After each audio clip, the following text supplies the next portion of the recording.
Hey guys, it's Steve. So tonight we're going to be taking a look at the iGrill. So the iGrill is a Bluetooth temperature monitor and it works on iOS and Android. So let's take a look.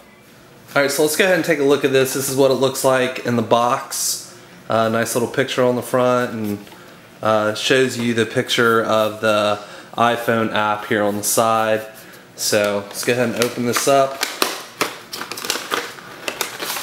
And we just have a little thank you for purchasing iGrill with some general information here on the display, some of the readouts on the display.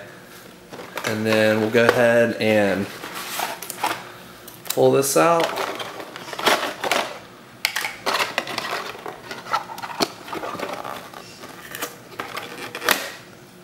Alright, so that's everything in the box. So we've got the, here's our food probe right here. So we'll set that aside. And we've got another one right here. Set that aside. And we'll take a look here.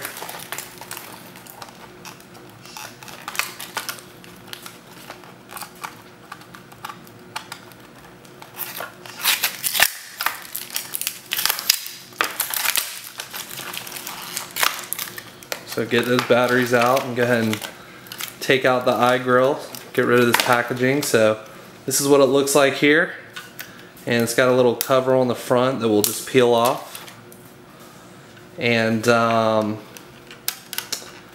has a little stand here, and you can see right here you can switch between Celsius and Fahrenheit. And then this compartment is where the batteries go. So just put all 4 of your batteries in right there. And then this is where you have one of your probes right here that goes on this side, and then the other one goes right in here.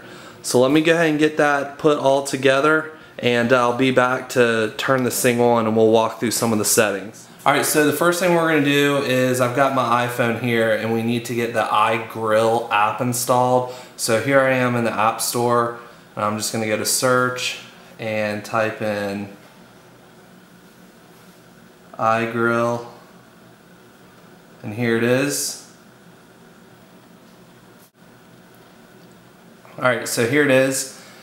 I already went ahead and installed it just before shooting this, but you would have the little button here that says install, and it'll ask you for your iTunes password. So I've already done that, so we'll go ahead and click open, and I'll do this later. So this is what the home screen looks like, and basically what you'll notice up here is where it says iGrill not connected.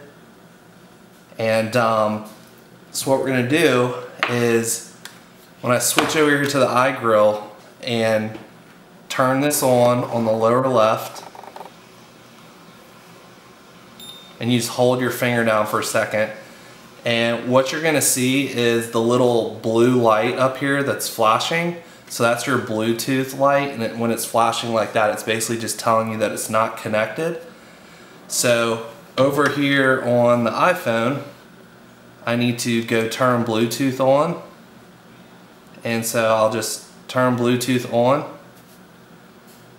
And I practiced this just before doing this. So here's where it found the iGrill and it automatically connected. And now if I bring the iGrill back into the frame, you'll notice that the blue light is now steady, and so that means it's connected.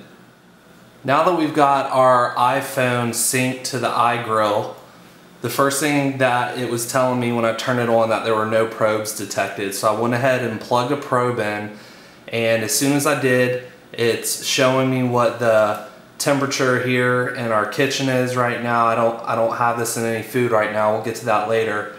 And so the first thing I want to show you is the set temperature alarm here. You can just click this and it brings up a bunch of presets. You can also create your own if you'd like, just by hitting this little plus button up here.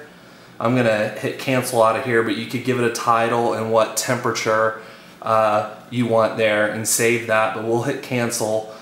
But say you're cooking like a pork tenderloin or something and you want your iPhone to alert you once you hit 140, you could just click this 140 right here, and you'll notice here now that right here your little temperature alarm is set to 140. So again, this is connected via Bluetooth, so you're going to be able to be a good 30, 40, 50 feet away inside the house and have a readout of how your food is doing, but then also have it alert you once you've hit your desired temperature. Okay, the last thing I wanted to show you real quick before we take it outside and see this thing in action on the grill is that though we've obviously got our slick iPhone app that most of us are going to be using 98% of the time, you can check the readout directly on the unit, and the minus is for the second probe that I have plugged in right now, and then the plus is for the first probe over here on this side. But all you have to do is just hit this little minus and it just quickly flashed up P2 for probe 2, and it's showing you what your temp is right there. So you can check it directly on the unit if you want to, and then this light turns off in about 20 seconds. Alright, so we're going to go ahead and test out the iGrill on a couple pork tenderloins. I've got my little Weber charcoal kettle preheated here. And so the first thing I just did was just turned it on right here. And what I wanted to show you before I throw the meat on is that you do have the option to have an alarm on the base unit itself. Your phone is going to alert you once you hit your desired internal temp on your food, but the base unit will do that as well. Well, I'm going to turn that off and I'm going to show you how to do that. All you have to do is hold down either plus or minus for whichever probe that you want to turn it off for, and then as soon as the numbers start flashing, you just hit the power button and you saw it switch to off. So I'll do that one more time. Hopefully you can see this. And then hit the power button and see it says off right there. So I just turned the alarm off for both probes because I'm going to be inside and I don't need this thing chirping out here because I'm going to be watching it on my phone. So let's go ahead and get these two nice pork tenderloins tossed on our grill here. Those are looking good. I'm going to be shooting for an internal temp of 140 degrees. So let's go ahead and start off with